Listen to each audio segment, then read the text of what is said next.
E aí pessoal, aqui quem fala é o Vinícius e hoje eu vou explicar para vocês um pouco sobre o enriquecimento de cargos.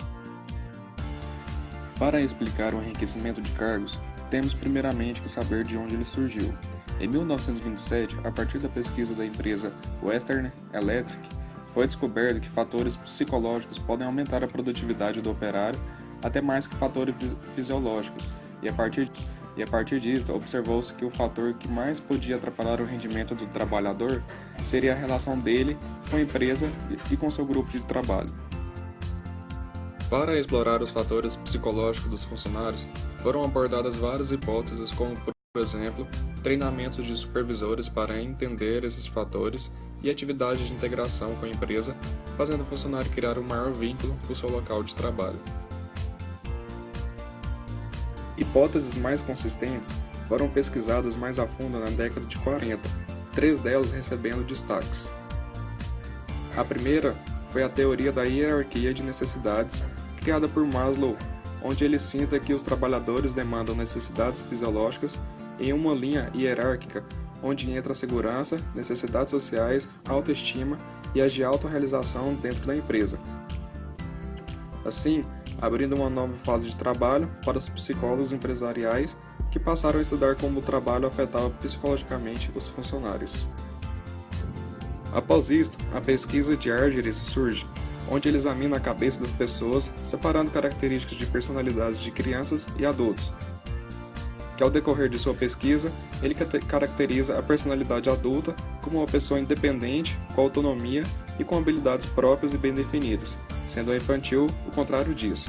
Assim, ele conclui que as organizações deviam ocorrer modificações para que as pessoas desenvolvam suas características de adultos. Finalizando, devemos citar a pesquisa de Herzberg, onde ele e seus colaboradores definem dois fatores distintos que podem afetar psicologicamente o operário. O primeiro seria os fatores motivadores que incentivam o crescimento psicológico da pessoa no trabalho, como reconhecimento e promoções.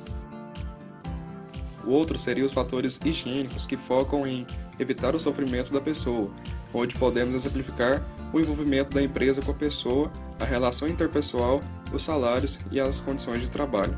A partir dessas três teorias, vê-se que o único modo de se ter pessoas satisfeitas no trabalho é estruturando os cargos de maneira adequada à personalidade das pessoas.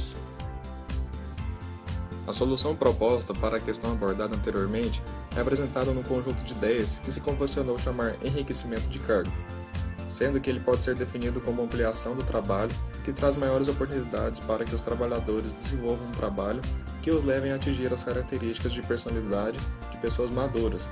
Isto poderia ser alcançado através de 4 métodos, sendo eles a rotação de cargos, que implica no revezamento entre as pessoas envolvidas nas tarefas de um processo produtivo, a ampliação horizontal, que implica no agrupamento de diversas tarefas de mesma natureza num único cargo, a ampliação vertical, que é o caso em que se atribuem tarefas de diferentes naturezas para um cargo, e o enriquecimento de cargos, caso em que a ampliação horizontal e a ampliação vertical são aplicadas em um único cargo. Robert Ford recomenda que o esquema de implementação do enriquecimento de cargos se dê através de mudanças, com o módulo de trabalho, o controle do módulo, a definição de feedback quando algo for realizado. Agora, concluindo com uma análise crítica, é possível perceber que o esquema de enriquecimento de cargos se baseia em duas hipóteses sobre o comportamento do homem no trabalho. São elas, que a produtividade de uma pessoa é tanto maior quanto mais estiver satisfeita, e que satisfação é decorrente de fatores intrínsecos ao trabalho. As críticas a essas premissas se devem principalmente ao fato de que é difícil validá-las cientificamente e também negá-las cientificamente, tornando a aceitação das hipóteses um assunto subjetivo que depende de uma série enorme de condições.